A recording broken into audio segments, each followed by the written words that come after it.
Hello, everyone. Welcome to Made to Dream. I'm your host, Maya Chanel, and here we share stories from women around the world to inspire, empower, and encourage young girls and women to dream without limitations. Today, we have the pleasure of speaking with Miss Kaye Doran, and she is a intuitive life coach, a speaker, and a shamanic healer and women's leadership coach. So I'm so excited to hear so much more about her story, her journey, and where she has been on her journey lately. So, hi, Kay, how are you doing today? Look, I'm so excited to be here. And I always love a great conversation. So I'm very happy to be here. I'm so ready to learn so much more about you and all the things, the great things that you have been doing. So, go ahead and let the audience know a little bit more about you and what you do. Yeah, well, I'm a wife, a mother, a grandmother, and I'm making myself sound very old now. But I started my journey sort of a similar age to you, I suppose, back in my early 20s, and I found myself sort of on a spiritual path, for lack of a better word, and a journey of self-discovery. I really grew up feeling like I was the misfit, that I didn't quite fit in, that,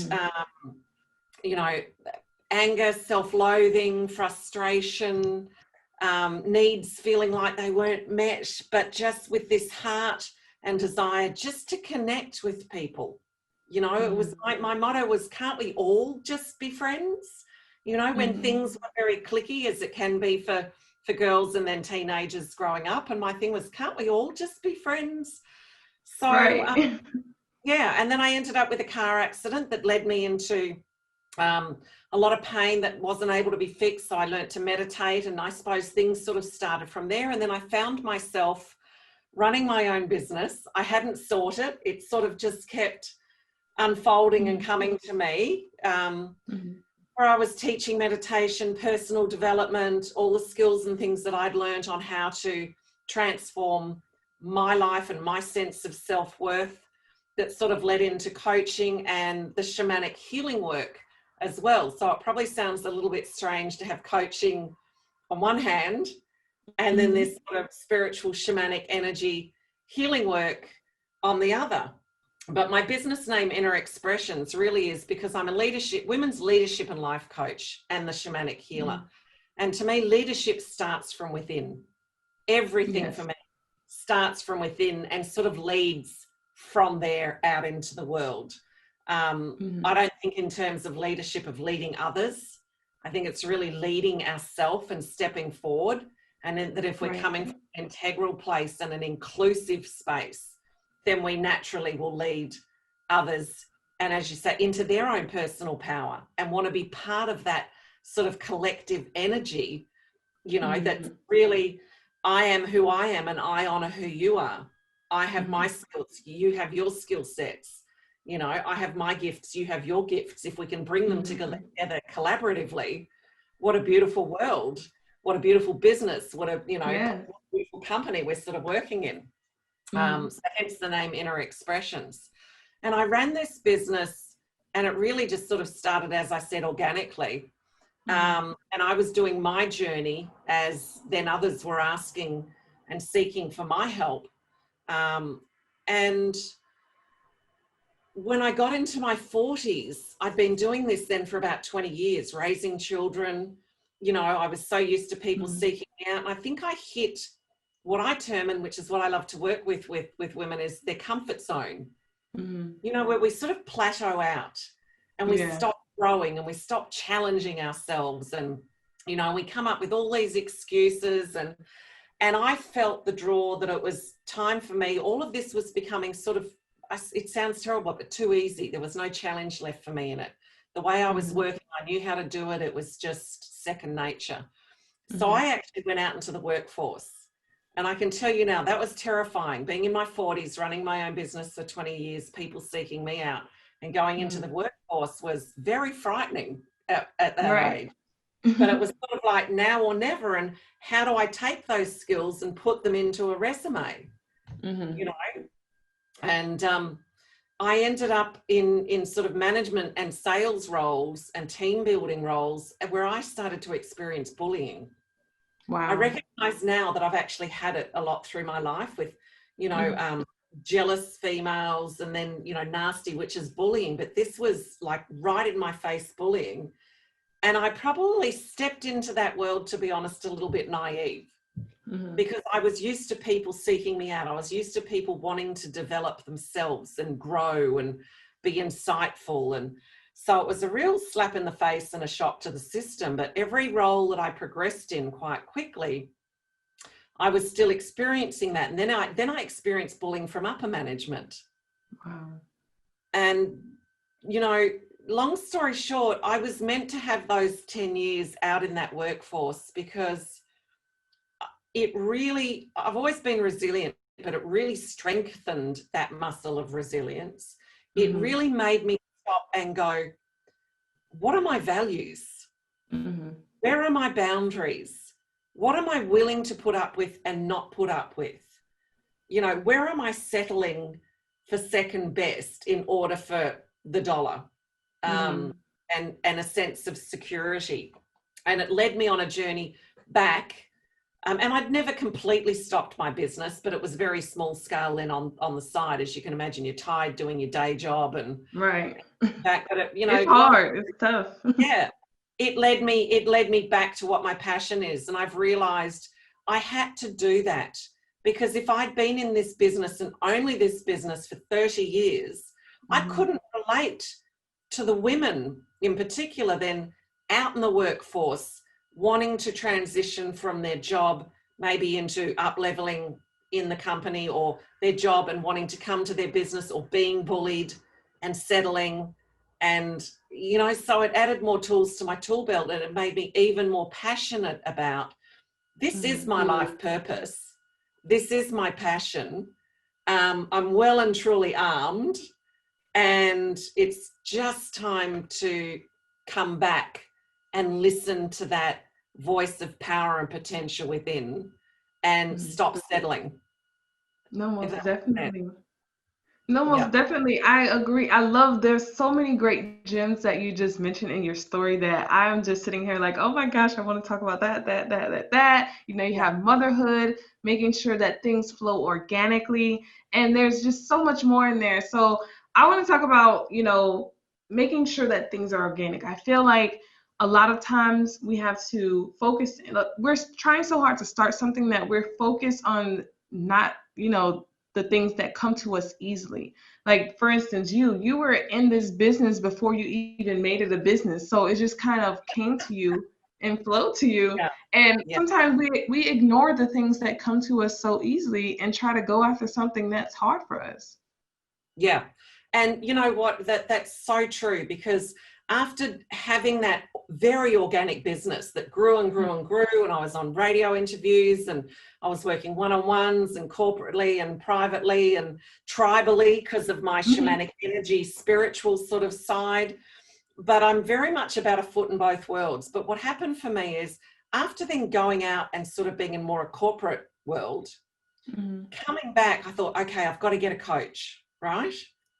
Got to get a coach. And it's always, to me, a good coach should always have a better coach, or a coach that has skill sets that I yet don't have. The same in healing. A great healer should be seeing somebody for their own well-being and energy alignment. But what happened for me is something became a little bit pulled apart. So my first coach was saying, you're either this or you're this. Spiritual and shamanic, or you're a leadership, and I was trying to be a part of myself but not my whole self. And I'm a very eclectic human being.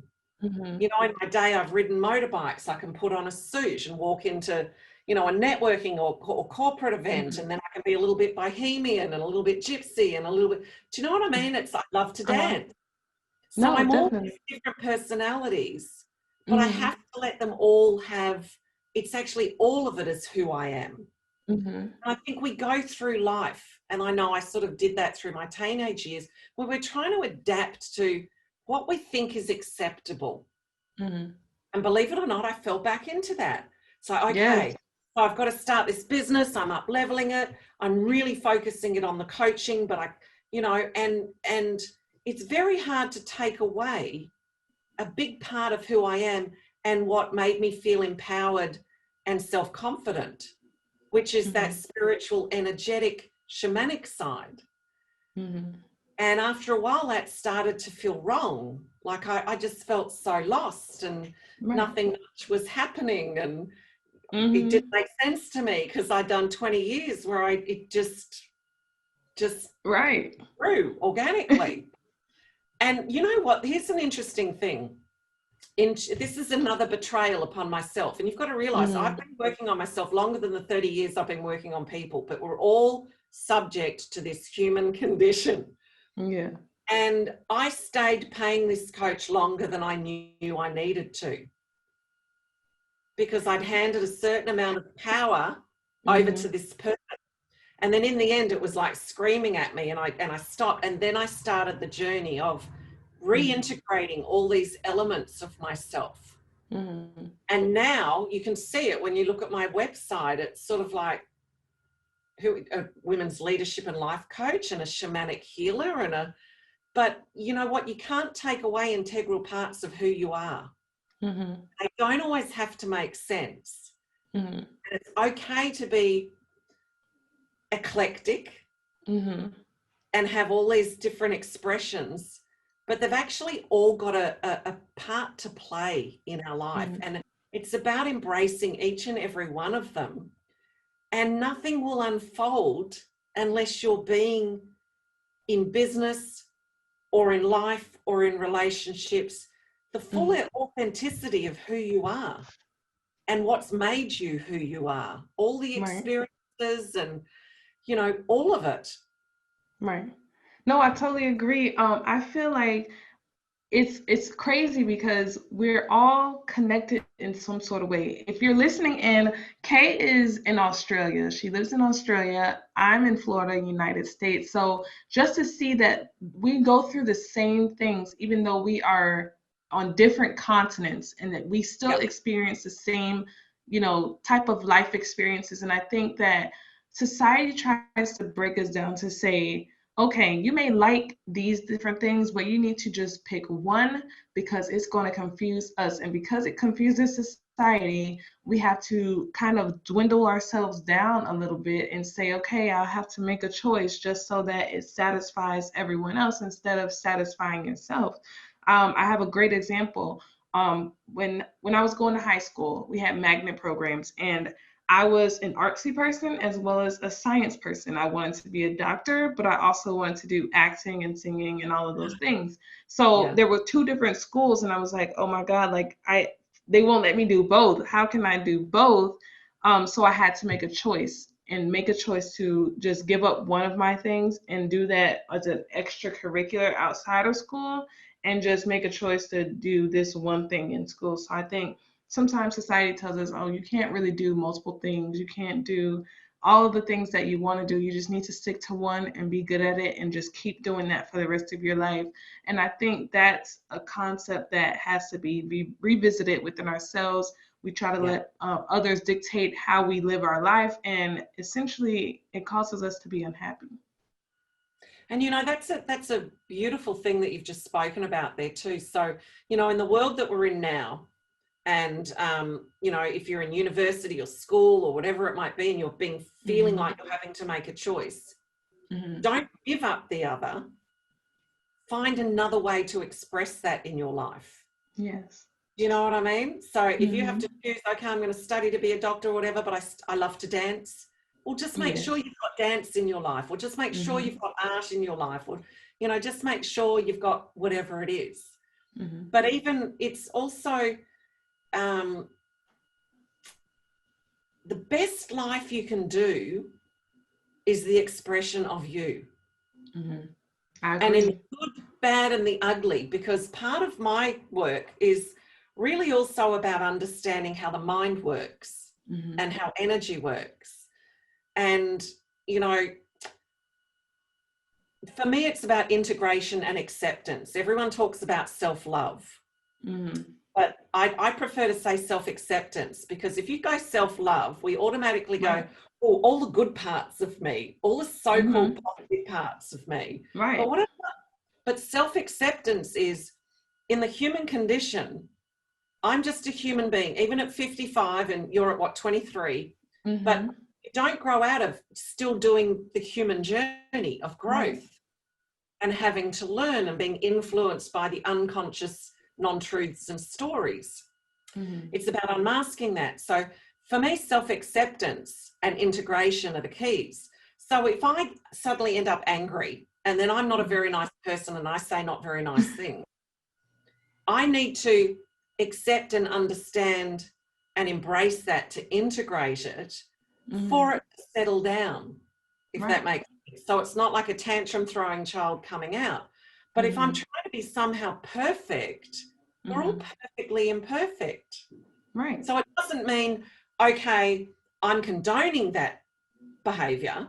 I'm just saying, I'm calling out for something. There's something a little bit deeper going on. I need to learn, one, to forgive myself and to search for what that is. What part of me is calling out in that behavior? What deeper part of me is trying to tell me something?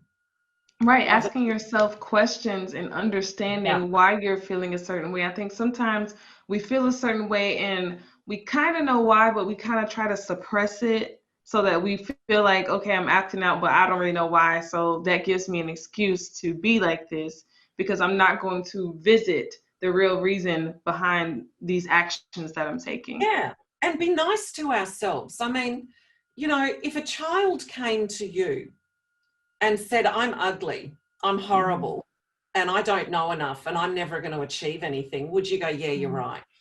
Yeah, of course you're ugly. Of course you. But that's how we speak to ourselves. Right. You know, And instead of saying to someone, why do you feel like that? And getting them to express that and realize, okay, like, this is not really my thinking. It's someone else projecting this onto me. And now I feel like this about myself. And I still love you. You know, we don't go, oh, God, no, God, you're unlovable now. Or a child has a tantrum and go, sorry, but I can't love you now. Yet that's what we do to ourselves. So if we can start to sort of see what we're doing to ourselves and then why that behavior gets amplified, you know what I mean? And it's like I had to have that coach to show me that after 20 years of doing the work that I was doing, which was a combination of, you know, rituals and energy work and coaching and, you know, because again, I'm a foot in both worlds and how the mind works and the emotions, but also understanding energy. And a part of me had to separate that to go out into the workforce and be a manager and, you know, build teams and do sales and all the rest of it. I think I can never get rid of that aspect of myself, but I think I just sort of went, calm down, girl. You know, you just sit off to the side a little bit. And I needed that coach to show me that I can't blame her for saying that. Right. I needed that to go, no, hold on a moment. That doesn't feel how I'm struggling here to. Right. I couldn't doesn't feel like me. You're saying this, but that's not how I feel. Yeah. And I started to really feel that knife, that division of, and then it's like thinking too hard about what I was going to write, what I was going to say, how I was going to build my program. And then I'm just like, you know, everyone calls it intuition. I don't like the word intuition because to me it sounds a bit airy-fairy, like it's something that's not really an integral part of who we are. I like to call it the voice of knowing, power and potential. So the unconscious voice is guiding the subconscious, and the subconscious will always say yes. Oh, you don't deserve money? Okay, so we'll create experiences in your life for you to respond with that truth, right? Right. It creates our reality, for a lack of a better word. But the unconscious is full of non-truths and stories that we've bought into as true, like I'm not good enough, I'm not lovable, I'm not worthy, I don't know enough, right?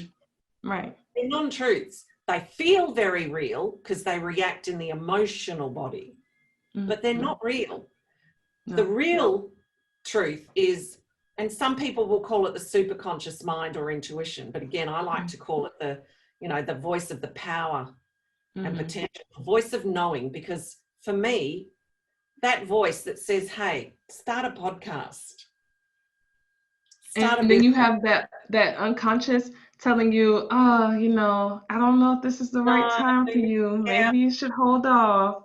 yeah. I definitely get it. Yeah. But if we can understand that that voice that gives it us that aspiration, that thought, get healthy, whatever it might be, because whatever change you want to make, it's all coming from that driver. If we go, you know what, that's actually the voice of my knowing. So you know how people will say to you, okay, so you're 23, what would you tell your 15-year-old? You know, you hear that all the time. Right. If you could contact your 15-year-old, what wisdom would you give her? Right? So when that voice of aspiration talks to it, that voice of knowing, power and potential sparks us for a moment, that's actually ourself in a future now moment that's already achieved that outcome going, come on, you've got it. It's already done. It's already done.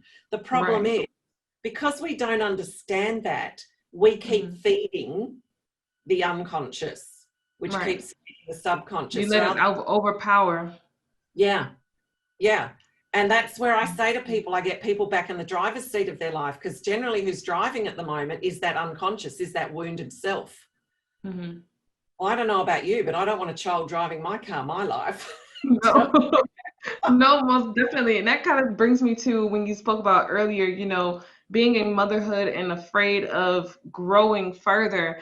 I think that kind of in itself is a notion that we experience as women. I myself haven't had children yet, but I've spoken to a lot of mothers on my show, and it's kind of like you feel guilty for doing more for yourself after you've had children. I don't know if this is the same for everyone, but you tell me what you feel about that in the aspect of growth. In the early days, when I was bringing my babies into the world, I was trying to be my mother. My mother was the stay-at-home mom, and you know, she'd put on dinner parties. My dad was the businessman, and she knitted sweaters and she sewed clothes and, you know, all that sort of stuff.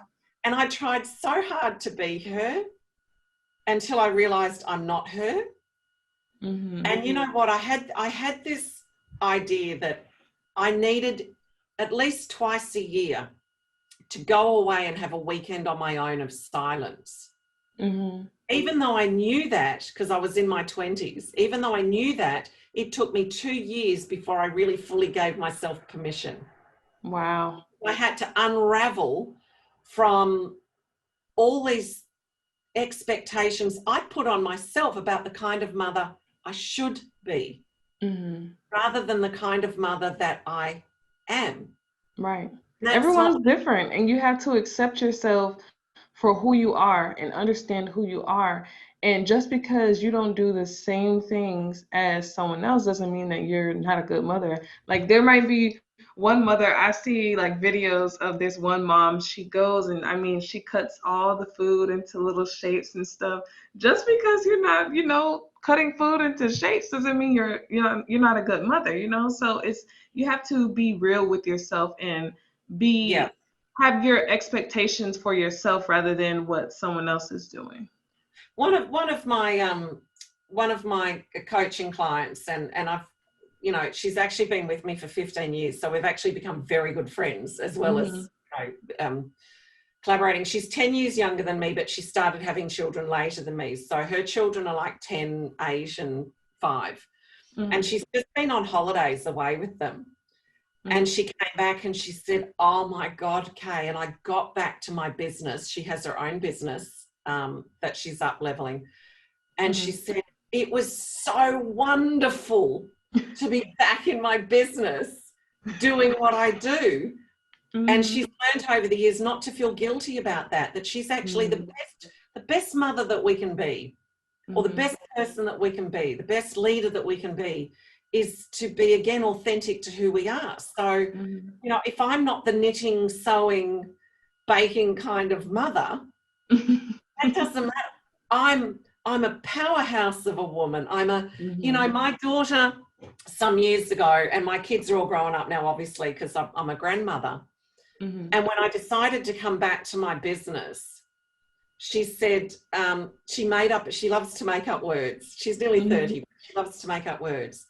And she put a thing on Facebook about me being Kaye-rageous, meaning courageous. Uh-huh. Kaye-rageous. You know, that in my 50s, I was returning back and taking risks Right. to go and recreate my own business and up-level it and make it even bigger and better than it's been before, at an age where people are sort of going, oh, should you be? Do you know what I mean? Once you get in, you're sort of on that home stretch to retirement and all the rest of it. And I just love the fact that and I thought, no, I have been a great mum because I've demonstrated courage. I've demonstrated go for you know, follow that guidance, follow that aspiration, take risks, you know, have that foot in both worlds. And it's actually the only way that life really works out. And we're being told all the time by our own wisdom where to go. We've just You know got when something is wrong or you know when it's right. Yeah. And we betray ourselves when we listen to the wounded part, when we listen to that unconscious, you know, every time we don't take action. Oh, you see, you haven't got what it takes. You see, you are, you know, but it feels like you have to lean in sometimes and you're terrified. And I say to people, fear is your friend. Fear is that signpost telling you, hey girl, you're heading in the right direction, but you're going to have to get uncomfortable because you're going to have to grow into the person that you aren't yet. Most definitely. Yeah. I So if love you go, it. I'm terrified, I'm scared, and you go, okay, that's a good thing. I'm meant to be right now. Whereas a lot of because if you're uncomfortable, that means you're in the right direction. You're in the right direction. So put it in the passenger seat. You know, my daughter, when she was in Italy, told me of this really uncomfortable situation of a road trip back from this lake trip, and it was like 3-4 hours. And this guy started declaring his love for her.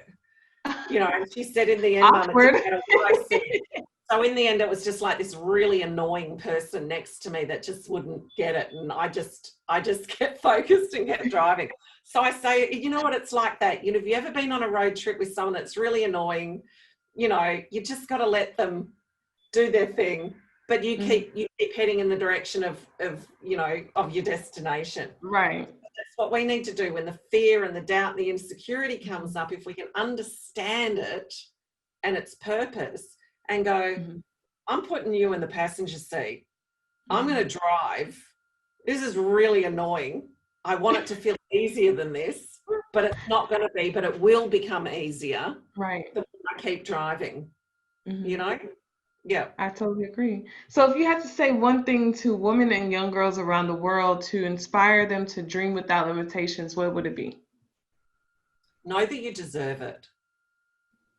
It is your absolute birthright to come in here and live a life you love.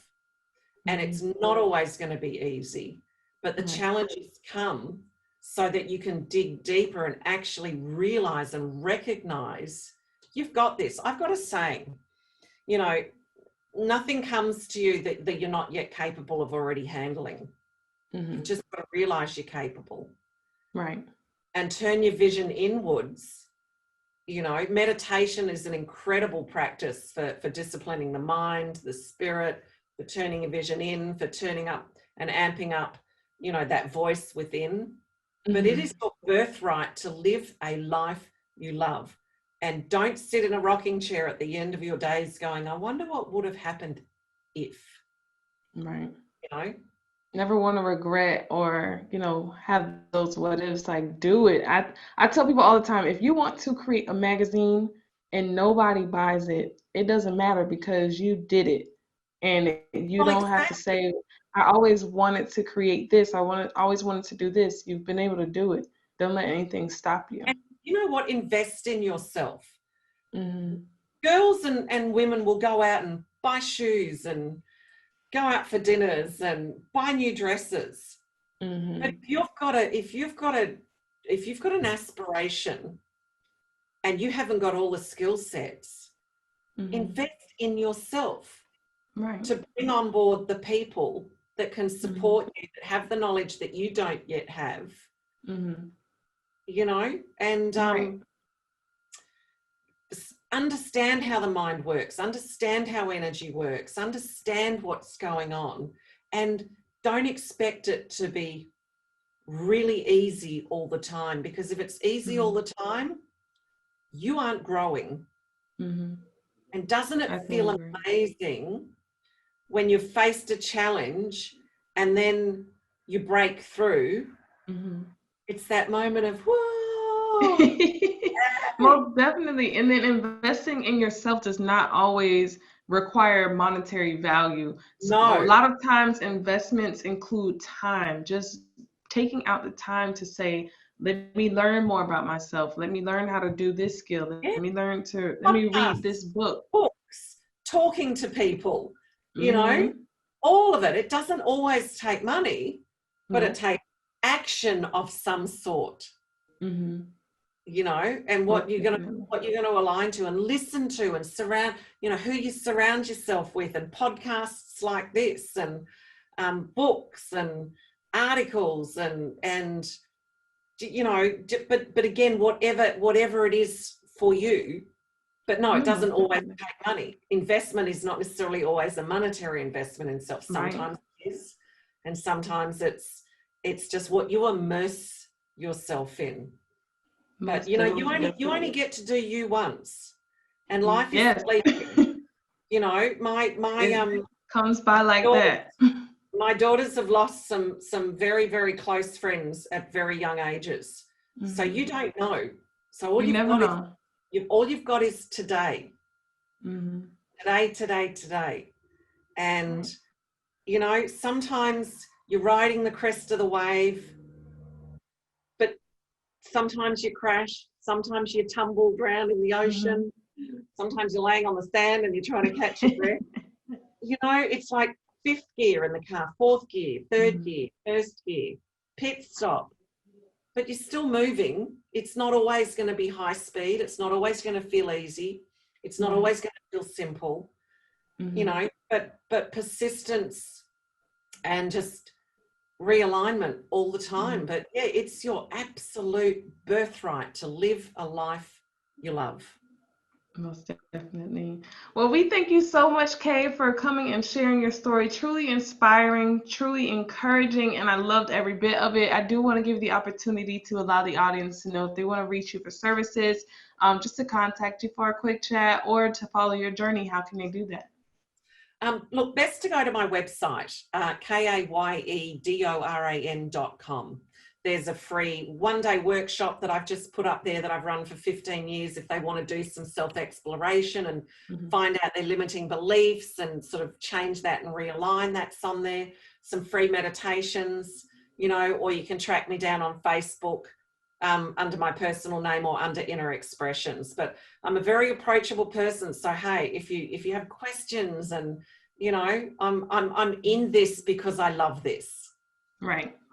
Yeah, most definitely. Well, we thank you so much for sharing your time with us today. I know it's really late where you are, so we do appreciate you for sharing your story, inspiring us, encouraging us, and empowering us as women. We thank everyone once again for tuning in to Made to Dream. Once again, I'm your host, Maya Chanel, and we'll see you next time.